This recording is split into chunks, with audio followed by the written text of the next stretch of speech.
우리 히브리서 1장 1절과 2절 말씀, 지난번에 보셨던 말씀이지만 같이 보겠습니다. 히브리서 1장 1절과 2절 말씀, 우리 같이 한 목소리로 함께 봉독하시겠습니다. 시작.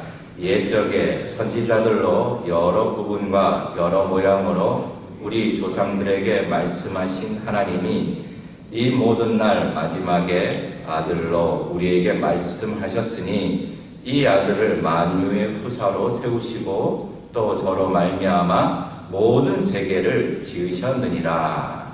아멘. 아멘. 제가 지난번에 설교한 것을 한번 모니터링을 봤어요. 이렇게 설교한 것을 제가 이렇게 모니터링 해봤는데, 제가 이게 습관이 나오더만요. 어떤 습관이냐? 손을 많이 써요. 손을 아주 이렇게 제스처로 손을 많이 써서 아주 복잡하게 만드는 것 같고, 이제 손을 쓰는 것도 손을 쓰는 거지만 지적질을 하는 것 같다고 제 아내가 그러더라고요. 손가락을 자꾸 가리킨다고. 제 아내가 엄히 말했습니다. 절대 손가락질 하지 말라고.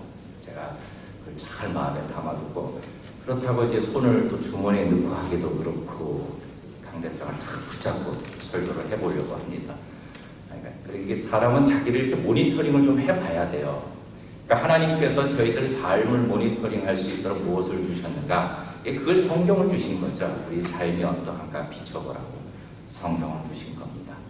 오늘 본문의 말씀을 가지고 말씀하시는 하나님, 두 번째 말씀을 좀 나누려고 해요. 말씀하신 하나님.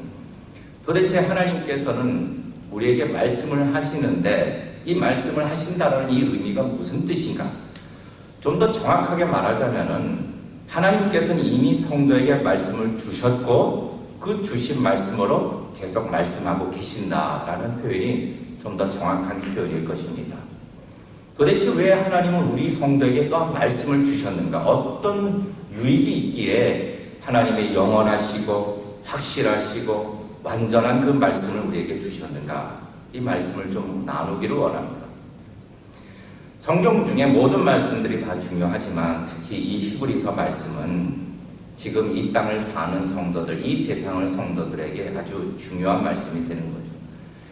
하나님께서 참 믿음을 주신 성도는 결국은 미래의 완전한 축복으로 들어가게 됩니다. 완전한 축복으로 들어가게 되죠. 아픔도 없고 실망도 없고 고통도 없고 염려도 없고 질투도 없고 갈등도 없고 근심도 없고 유혹도 없는 오직 영광만 가득한 그 나라로, 천국으로 우리 성도는 완전한 자로 영원한 삶을 살게 될 것입니다. 저 생각만 해도 너무 좋죠. 그런데 문제는 여기에 있습니다. 지금 우리가 이 세상을 살고 있다는 거예요. 성도가 이 세상을 살고 있다는 거죠. 그러니까 인생이라면 누구나 다 경험하게 되는 험난한 세상을 우리도 살아야 할 것이고, 원하든 원치 않든 성난 파도와 같은 그 문제를 우리는 마주해야만 하는 것입니다. 또 아직도 우리 안에는 예습성이 남아있기 때문에 갈등도 겪게 되고 낙심도 하게 되고 상처를 받기도 하고 상처를 주기도 하고, 게다가 더 나아가 예수님을 믿는다는 것 때문에 왠지 이 땅에서 손해보는 것 같고 또 때로는 고난을 당하기도 합니다. 이게 우리에게 있는 문제죠. 그런데 하나님께서 놀랍게 우리 성도가 천국에 들어가는 것만 관심이 있으신 것이 아니라 하나님은 성도가 이 세상을 사는 일에도 관심을 갖고 계시다라는 겁니다. 하나님께서는 이미 이 세상을 살고 있는 성도들을 거룩한 백성이라고 말을 합니다. 거룩한 백성이라고 우리를 칭하시는데 어떻습니까? 여러분, 거룩한 백성 같으십니까? 옆에 분들을 보시면은 저분이 거룩한 백성인가? 이렇게 한번 쳐다보시면은 느낌이 올 겁니다. 거룩한 백성 같으십니까? 그런데 이 거룩이라는 말을 잘 생각해 본다면은, 거룩이라는 말은 이 히브리어로 카데시 혹은 헬라어로 하기야조라는 뜻입니다. 근데 그 뜻이 무슨 뜻이냐? 이 거룩이라는 말은 목적을 위하여 따로 구별해 놓았다는 뜻입니다. 그러니 하나님께서 우리 성도에게 너희는 거룩한 백성이다 라고 말씀하시는 이유는 하나님께서 당신의 목적을 가지시고 당신의 뜻을 가지시고 세상으로부터 따로 구별해 놓으셨다라는 뜻이죠. 그러니 성도는 이 세상을 살지만 세상에 속한 자가 아니라 하나님께 속한 자가 되는 것이죠. 그래서 너희가 나그네와 이방인과 같은 너희들이다 라고 하나님은 말씀하고 계시는 겁니다. 하나님께서는 이 히브리서를 통하여 하나님이 구별하신 성도, 이 세상에 속하지 않은데도 불구하고 이 세상을 살아야만 하는 성도들에게 중요한 말씀들을 가르쳐 주시는데, 특별히 히브리서에서는 믿음으로 살아가야 된다는 것입니다. 믿음으로.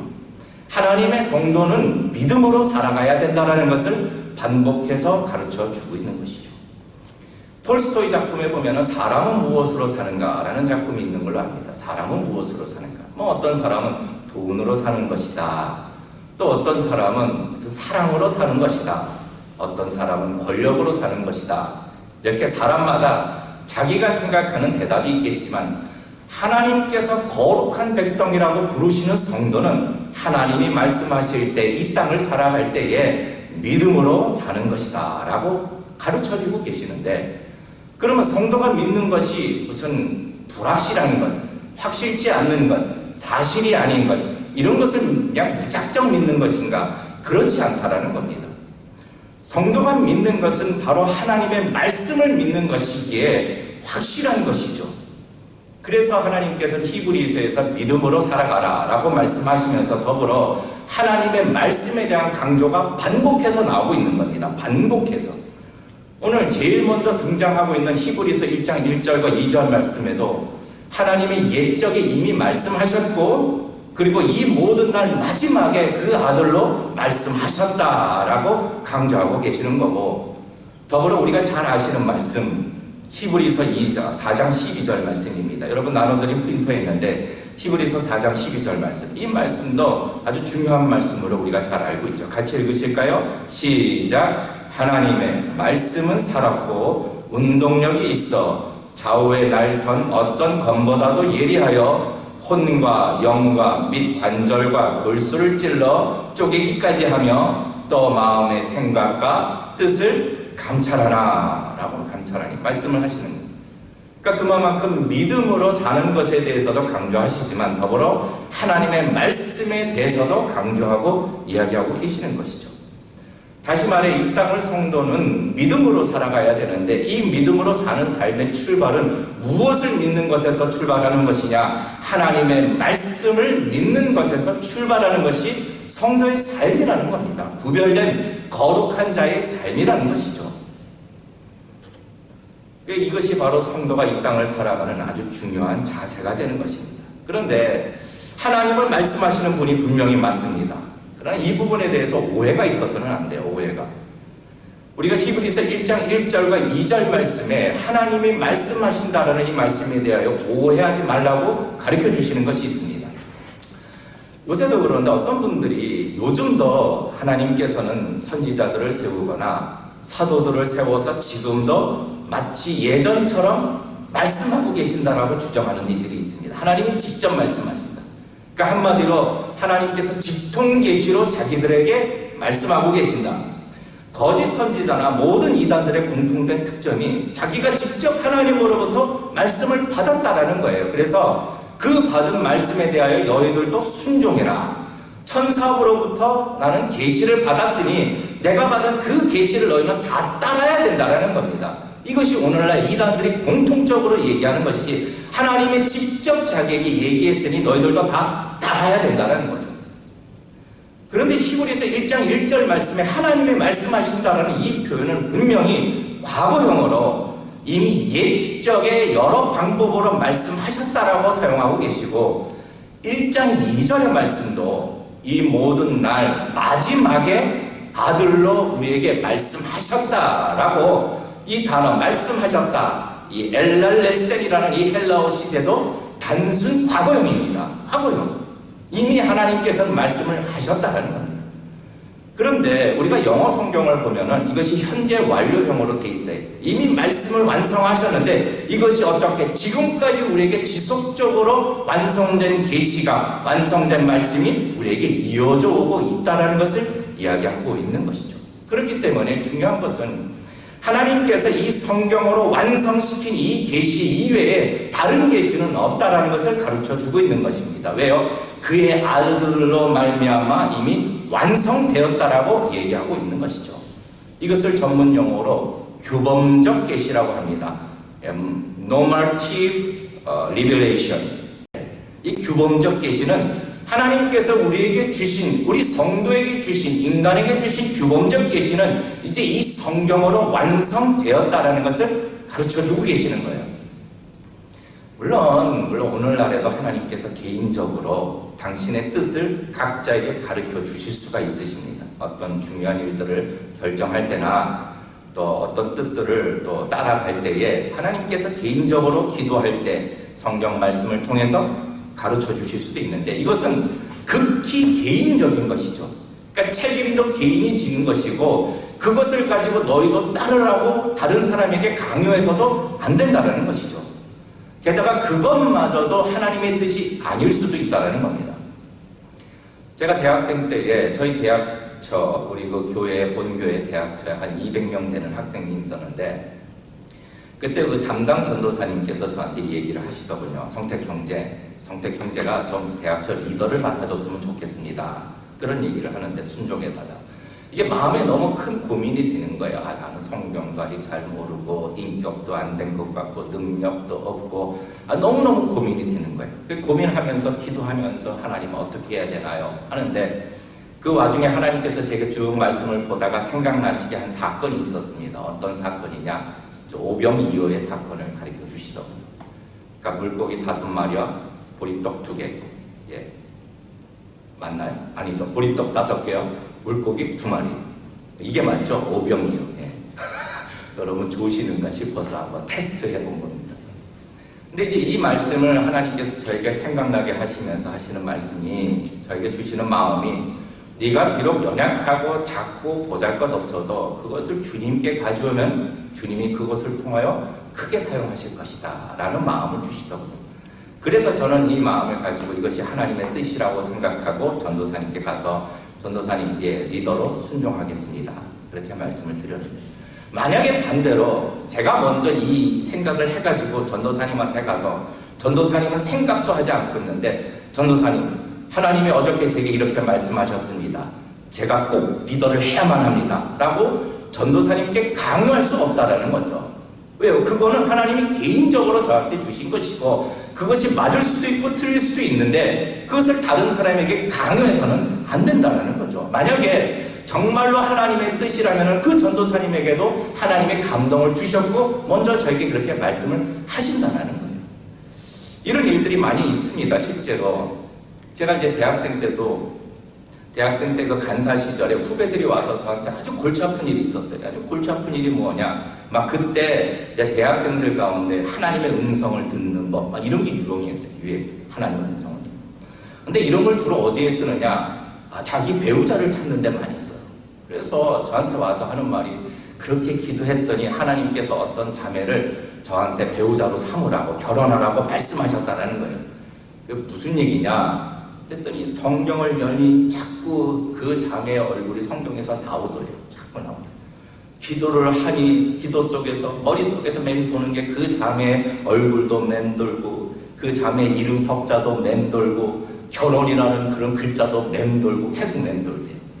또 마음 한구석에서는 계속해서 세미한 음성 같은 게 들린대요. 그 자매의 이름, 미선이, 박순자, 김미자, 이런 이름 같은 게 자꾸 들린대. 그래서 이게 하나님의 뜻이라는 거예요. 제가 보기에는 이것은 하나님의 뜻이라기보다는 상사병의 일종인 것 같아요. 상사병의 일종. 근데 그렇게 하고도 깨지는 걸 너무 많이 봤어요. 아니, 하나님의 말씀이 깨지는 경우가 있습니까? 이런 것들을 주의해야 되는 것이죠. 만약에 그 자매에게 가서, 하나님이 내가 너와 결혼하게 하라고 했다고, 넌 나와 결혼해야 된다. 이거는 하나님의 말씀이 아니라 협박입니다. 협박. 이런 일들이 또 얼마든지 있는 게, 예전에 한 부흥집회 갔더니 그 부흥사 강사가 헌금 시간에 막 헌금을 하기 위해서 이렇게 인도하다가 갑자기 하나님이 지금 제게 말씀하십니다. 이렇게 얘기하는 거예요. 회중들을 놓고 하나님이 지금 제게 말씀하시는데, 여러분들 머릿속에 생각나는 영의 숫자, 그 액수가 지금 헌금하여야 될 금액이라고 말씀하십니다. 이런 얘기를 막 하는 거죠. 이런 얘기를. 근데 중요한 것은 이런 일들을 너무나도 많이 따라다니는 성도들이 많다라는 거예요. 하나님께서 우리에게 주신 모든 사람이 똑같이 다 순종하고 지켜야 될 그런 계시는 성경으로 완성되었다라고 오늘 히브리서 1장 1절과 2절 말씀에 우리에게 기록하고 있는 것이죠. 아들로 완성되었다라는 것이죠. 히브리서 1장 2절 이 모든 날 마지막에 아들로 우리에게 말씀하셨다라고 기록하고 있는데, 그러면 두 번째로 생각하는 게, 아니 도대체 어떻게 아들로 당신의 계시를 완성시키셨는가 우리가 좀 살펴볼 필요가 있어요. 예수님이 오셔서 어떻게 하나님의 그 계시를 완성시키셨는가? 첫째로 예수님께서 이 땅에 메시아로 오신 사건과 십자가에서 죽으신 그 사건이 하나님의 계시를 완성시킨 것이죠. 예수님이 메시아로서 이 땅에 오신 사건은 이미 구약에 하나님께서 얘기해 놓으신 그 수많은 계시들을 따라 약속하신 말씀이 완성된 것입니다. 그래서 요한복음 5장 39절 말씀, 여러분 나눠드린 프린트에 있지만 요한복음 5장 39절 말씀에 이렇게 말씀이 기록되어 있죠. 너희가 성경에서 영생을 얻는 줄 생각하고 성경을 상고하거니와 이 성경이 곧 내게 대하여 증거하는 것이로다. 결국 성경이 증거하고 있는 메시아 되신 예수님이 이 땅에 오심으로 하나님의 계시는 완성된 것입니다. 그러니까 예수님 위에 다른 메시아는 없는 것이죠. 오직 예수님만 메시아가 되신 것이죠. 게다가 예수님께서 십자가에서 죽으심으로 성경에 있는 하나님의 말씀을 다 이루신 겁니다. 요한복음 19장 30절 말씀에 여러분 나눠드린 프린트에 또 설교가 말씀이 나왔는데 우리 같이 한번 읽어볼까요? 자, 요한복음 19장 30절 말씀 우리 같이 함께 읽겠습니다. 시작. 예수께서 신포도주를 받으신 후 가라사대 뭐 하셨다고요? 다 이루었다 하시고 머리를 숙이시고 영원히 돌아가시느니라. 다 이루었다. 테텔레스타이. 다 이루었다. 예수님의 이 죽으신 사건은 바로 하나님께서 말씀하신 그 계시를 다 이루신 것입니다. 뿐만 아니라 이 단 한 번의 제사로 영원한 제사가 되시는 예수님의 피 흘리심을 통하여 하나님께서 자기 백성에게 주시고자 하시는 축복의 말씀, 영광의 말씀, 영생의 말씀이 이제 예수 그리스도를 믿는 자 안에서 다 이루어진 것이죠. 우리가 잘 아시는 말씀 요한복음 1장 12절 말씀에 영접하는 자, 그 이름을 믿는 자들에게는 하나님의 자녀가 되는 권세를 주셨으니 어떻게 이러한 권세를 주시게 됐나요? 예수님이 십자가에서 피 흘려 죽으심으로 말미암아 이 약속들이 다 이루어진 겁니다. 테텔레스타이 다 이루었도다. 하나님의 계시를 완성시킨 사건이죠. 두 번째로 또 어떻게 하나님께서는 예수님을 통하여 계시를 완성시키셨는가? 예수님이 이 땅 공생애 가운데 사시는 동안 예수님은 가르쳐 주셨습니다. 직접 가르쳐 주셨습니다. 예수님께서 가르쳐 주신 것은 새로운 것을 가르쳐 주시는 것이 아니라 하나님의 뜻을 가르쳐 주신 것이고 하나님의 말씀을 가르쳐 주신 것이고 하나님의 계명을 가르쳐 주신 것이죠. 우리가 잘 아는 누가복음 24장 32절 말씀에 그 엠마오로 가는 두 제자에게 예수님이 나타나셔서 그들에게 성경을 풀어주십니다. 그들이 말하기로는 누가복음 24장 32절 말씀, 이 말씀도 우리 같이 한번 읽어볼까요? 같이 읽겠습니다. 시작. 저희가 서로 말하되 길에서 우리에게 말씀하시고 우리에게 성경을 풀어주실 때에 우리 속에서 마음이 뜨겁지 아니하더냐 하고, 예수님께서 행하신 일들은 성경을 가르쳐 주신 것입니다. 성경을 가르쳐 주시고, 그러므로 우리가 삶을 살 때에도 성경을 배울 때 우리의 마음이 뜨거워지는 그런 은혜가 있으시기를 주님의 이름으로 축원합니다. 성경을 가르쳐 주실 때 예수님이 행하신 그 말도 그렇습니다. 행하신 말도 요한복음 14장 24절 말씀에 이렇게 말씀하고 계십니다. 우리 그것도 같이 읽으시죠. 같이 읽겠습니다. 시작. 나를 사랑하지 아니하는 자는 내 말을 지키지 아니하나니 너희의 듣는 말은 내 말이 아니요 나를 보내신 아버지의 말씀이니라. 예수님도 자기 말이 아니라 하나님의 말씀을 가르쳐 주셨고 하나님의 뜻을 가르쳐 주신 것입니다. 우리 주님은 천국을 가르쳐 주셨고 우리 주님은 사람이 떡으로만 사는 것이 아니라 하나님의 말씀으로 살 것을 가르쳐 주셨고 우리 주님은 온 세상 모든 사람들을 위하여 죽으신 것이 아니라 자기 양을 위하여 목숨을 버리셨다라고 가르쳐 주셨으며 더불어 우리 주님은 이 세상의 성도들을 미워할 때 두려워 말라, 두려워 말라, 내가 이미 세상을 이겼다라고 가르쳐주고 계시는 것이죠. 그러면 세 번째로 또 어떻게 하나님께서는 이 완성된 계시를 계속해서 지속시키시는 것인가? 예수님을 통해 어떻게 계속 지속시켜 주시는 것인가? 이거는 하나님은 이 완성된 계시를 예수의 영, 곧 보혜사 성령을 통하여 계속해서 지금도 우리에게 이 완성된 계시를 통하여 말씀하고 있다는 것이죠. 그래서 요한복음 24장 26절 말씀에 이렇게 기록되어 있습니다. 이 말씀도 같이 읽으실까요? 요한복음 14장 26절 말씀 같이 읽겠습니다. 시작. 보혜사 곧 아버지께서 내 이름으로 보내실 성령, 그가 너희에게 모든 것을 가르치시고 내가 너희에게 말한 모든 것을 어떻게 해요? 생각나게 하시리라. 그러니까 성령님이 가르쳐 주시는 것도 무슨 새로운 계시를 말씀하시는 것이 아니라 이미 하나님이 완성된 이 하나님의 규범적 계시인 성경의 말씀들이 오늘날 우리의 말씀이 되도록 우리를 깨닫게 하시고 가르쳐 주시는 일을 하고 계시는 것이죠. 그러니까 성령이 충만한 자들은요, 다른 사람들이 아닙니다. 무슨 방언을 하고 무슨 이적을 체험하고 이런 사람들이 성령이 충만한 사람이 아니라 성령이 충만한 자들은 곧 하나님의 말씀이 충만한 자들이라는 거죠. 그러므로 마지막으로 우리가 좀 보게 되는 것은 도대체 하나님께서 이 완성된 계시를 왜 우리에게 주셨는가요? 거룩한 백성으로 살 때 무슨 유익이 있기를 하나님이 우리에게 주셨는가? 하나님은 그냥 아무 유익도 없는 것을 우리에게 주셨을까요? 아니에요. 성경을 주신 유익이 있기 때문에 우리가 이것을 믿으라고 말씀하고 있는 것이죠. 왜 도대체 하나님은 이 계시를 주시고 우리에게 믿으라고 하시는가? 가장 중요한 것은 하나님의 말씀을 믿어야만 심판에 이르지 아니하고 영원한 생명을 얻게 되는 것입니다. 요한복음 5장 24절 말씀에 이렇게 기록되어 있죠. 내가 진실로 진실로 이르노니 너에게 이르노니 내 말을 듣고 또 나 보내신 이를 믿는 자는 영생을 얻었고 심판에 이르지 아니하나니 사망에서 생명으로 옮겼느니라. 아멘. 그런데 아까도 말씀드렸지만 하나님께서는 우리가 천국에 들어가는 것에만 관심이 있으신 것이 아니라 성도로서 이 땅을 어떻게 사는지 그것에서도 관심이 있으시다는 거죠. 그러므로 이 성경을 따라 우리가 믿음으로, 이 성경을 믿음으로 살아갈 때 성도가 이 세상에서 어떠한 유익이 있는가? 첫 번째로 하나님의 말씀은 성도에게 새 생명을 주실 뿐만 아니라 성도의 영혼을 부흥시켜준다. 부흥시켜준다. 다시 생기를 주고 회복시켜주고 힘을 준다는 거죠. 왜요? 이 세상은 우리 성도의 영혼을 끊임없이 위축되게 만듭니다. 끊임없이 위축되게. 하늘의 기쁨을 누리지 못하게 하죠. 이미 세상을 이기신 주님을 모시고 사는데 마치 세상을 패배자로 살게 하죠.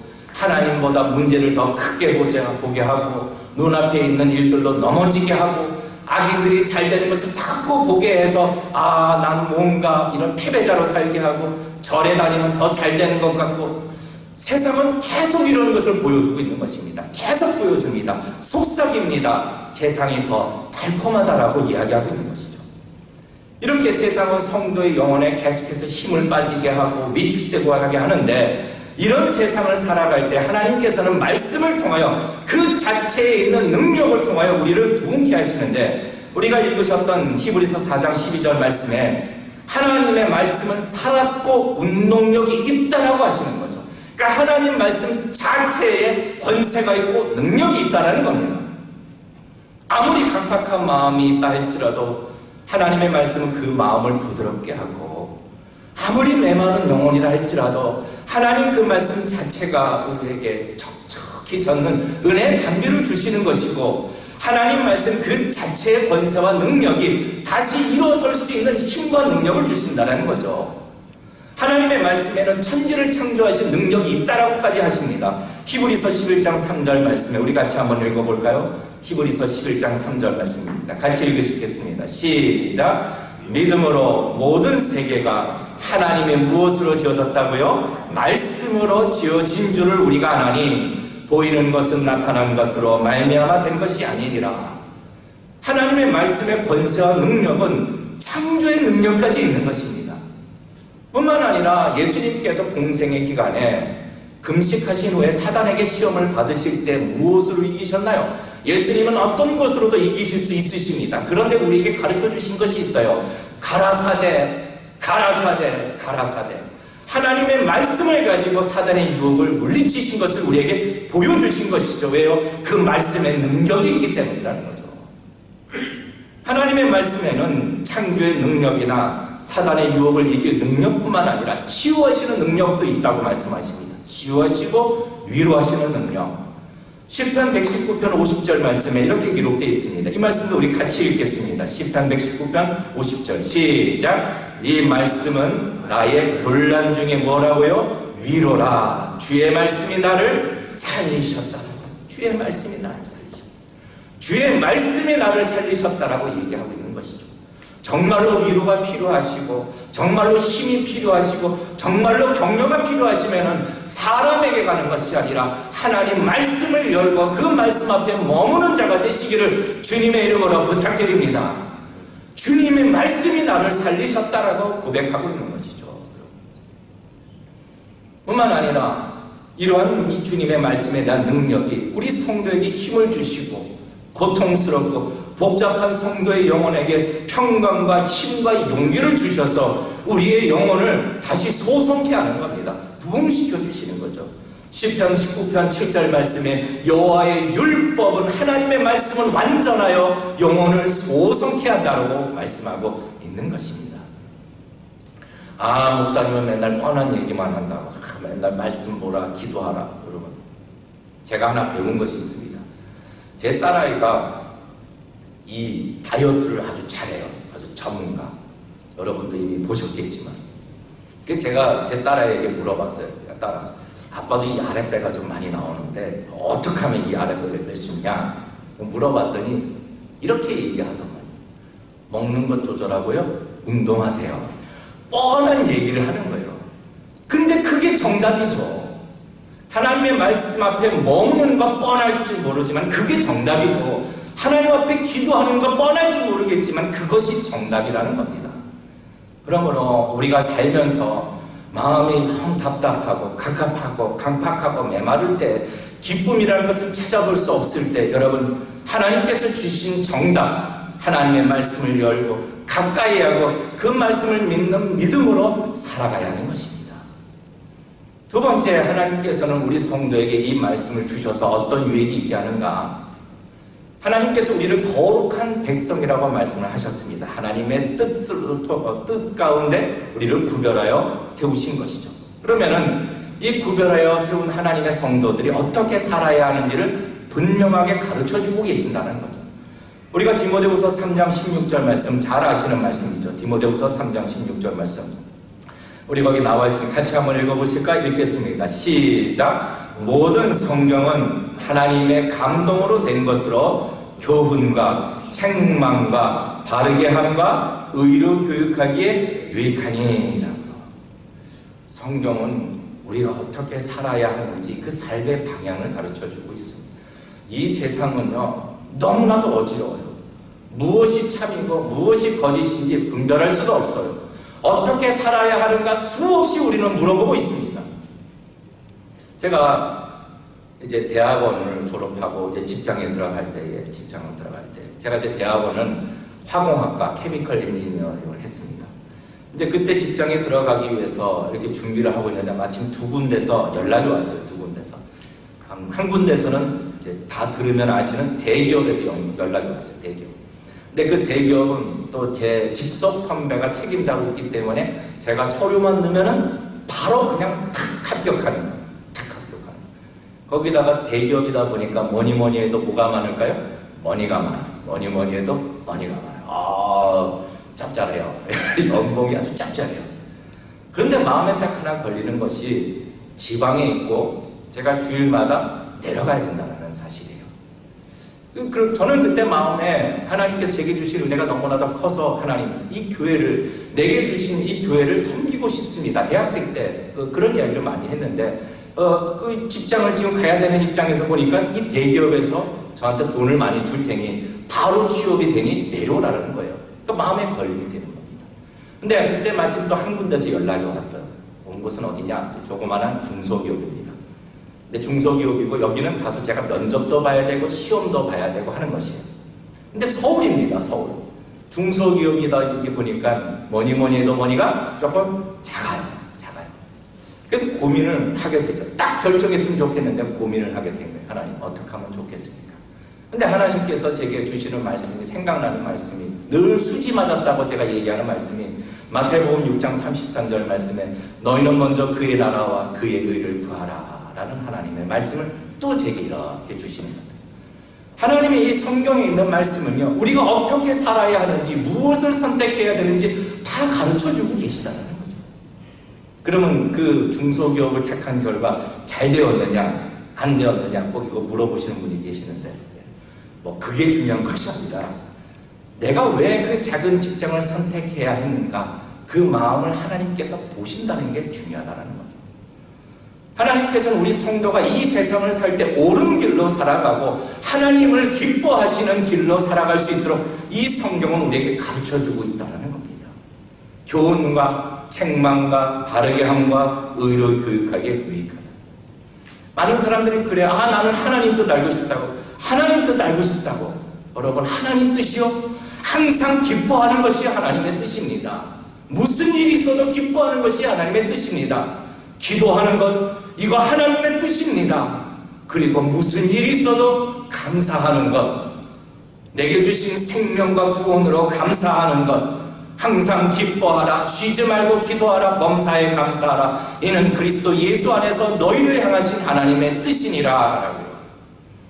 맨날 그냥 하나님 뜻을 알고 싶다고 하면서 걸핏하면 불평하고, 걸핏하면 원망하고, 걸핏하면 기도 생활 하나도 안 하고 말씀도 안 열고, 그러면서 무슨 하나님의 뜻을 알고 싶어 합니까? 말이 안 되는 것이죠. 시편 40편 8절 말씀에 이렇게 기록되어 있습니다. 나의 하나님이여, 내가 주의 뜻 행하기를 즐기오니 주의 법이 나의 심중에 있나이다 하였나이다.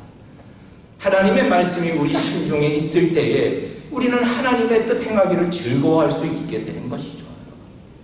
여러분, 하나님의 말씀은 우리에게 분명한 이정표가 되는 것입니다. 시편 119편 105절 말씀에 주의 말씀은 내 발의 등이요 내 길의 빛이니라 라고 말씀하신 것처럼 이제 말씀을 맺습니다. 도대체 하나님이 왜 우리 성도에게 이 성경을 주셨을까요? 한마디로 말하자면요, 복 주시기 위해서 주신 거예요. 복 주시기. 뭐 기복신앙 말하지만요, 하나님은 정말로 자기 백성에게 복을 주시기를 원하시는 분이십니다. 그러기 위하여 하나님은 완성된 계시를, 그리스도 예수님으로 말미암아 이 완성된 계시를 오늘날 우리의 말씀이 될 수 있도록 성령의 역사를 통하여 우리에게 주신 말씀이라는 것이죠. 여러분, 누가 복 있는 자인가요? 시편 102편, 시편 1편 1절 말씀과 2절 말씀 우리가 너무나도 잘 알죠. 복 있는 사람은 악인의 길을 쫓지 아니하며 죄인의 길에 서지 아니하며 오만한 자의 자리에 앉지 아니하고 오직 여호와의 율법을 즐거워하여 그 율법을 주야로 묵상하는 자로다. 그가 바로 복 있는 자라는 겁니다. 하나님은 우리 성도가 이 땅에서도 복 있는 자로 살기를 원하십니다. 그러기 위하여 하나님이 성경을 주셨거든요. 성도님들, 우리 모두는 이 하나님의 말씀, 능력의 말씀, 권세의 말씀을 열어 이 말씀을 믿어 이 땅을 살아가는 자가 되시기를 주님의 이름으로 축원합니다.